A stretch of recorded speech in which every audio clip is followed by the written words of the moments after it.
హుజూరాబాద్ ను పీవీ జిల్లాగా ఏర్పాటు చేసేందుకు కృషి చేస్తానన్నారు ఎమ్మెల్సీ బల్మూరి వెంకట్. ఎమ్మెల్సీగా ఎన్నికైన తర్వాత తొలిసారిగా కరీంనగర్ జిల్లా హుజూరాబాద్ కు వెళ్లిన బల్మూరికి కాంగ్రెస్ నేతలు అభిమానులు ఘన స్వాగతం పలికారు. భారీ ర్యాలీ నిర్వహించి గజమాలతో సత్కరించారు. ప్రజలకు ప్రభుత్వానికి మధ్య సారథిగా పనిచేస్తారన్నారు బల్మూరి. పాడి కౌశిక్ రెడ్డి నోరు అదుపులో పెట్టుకోవాలని హెచ్చరించారు.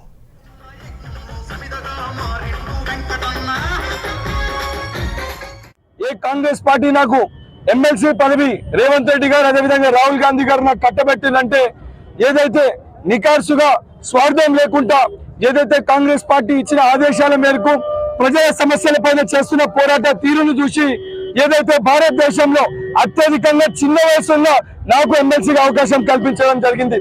తప్పనిసరిగా హుజూరాబాద్ నియోజకవర్గ అభివృద్ధి కోసము మేమిద్దరము కలిసి కృషి చేసి ఏదైతే పెండింగ్ లో ఉన్న దళిత బంధు అయితేనేమి, ఏదైతే రైతులకు ఏకకాలంలో రుణమాఫీ అయితేనేమి, కొత్త రేషన్ కార్డులు అయితేనేమి, యువకులకు యువ వికాసం కింద 5 లక్షల రూపాయలకు సంబంధించిన గ్యారంటీ కార్డు అయితేనేమి, మహిళలకి 2500 రూపాయలు అయితేనేమి, దానితో పాటు ప్రతి కాంగ్రెస్ పార్టీకి సంబంధించిన 6 గ్యారంటీలు ప్రతి ఒక్కటి కూడా వారికి అందజేయడం జరుగుతుంది.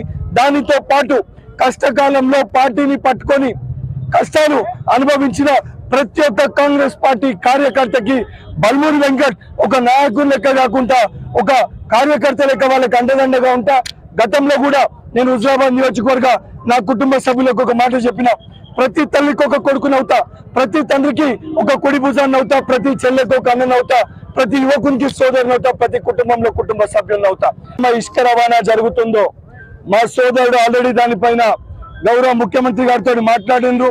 ఏదైతే ముఖ్యమంత్రి గారు పార్లమెంట్ స్థాయి మీటింగ్ లో కూడా వారు హుజూరాబాద్ నియోజకవర్గ అనేక సమస్యలు అక్కడ లేవనెత్తారు. తప్పనిసరిగా వారికి ఒక సపోర్ట్ లెక్క, ఒక పిల్లర్ లెక్క ఏదైతే స్థానికంగా ఉన్న కొంతమంది నాయకులు శాసనసభ్యులు అడ్డగోలుగా ఇష్టంన్నట్టు మాట్లాడుతున్నారు. బిడ్డ మాట్లాడినప్పుడు నోరు అదుపులో పెట్టుకోండి.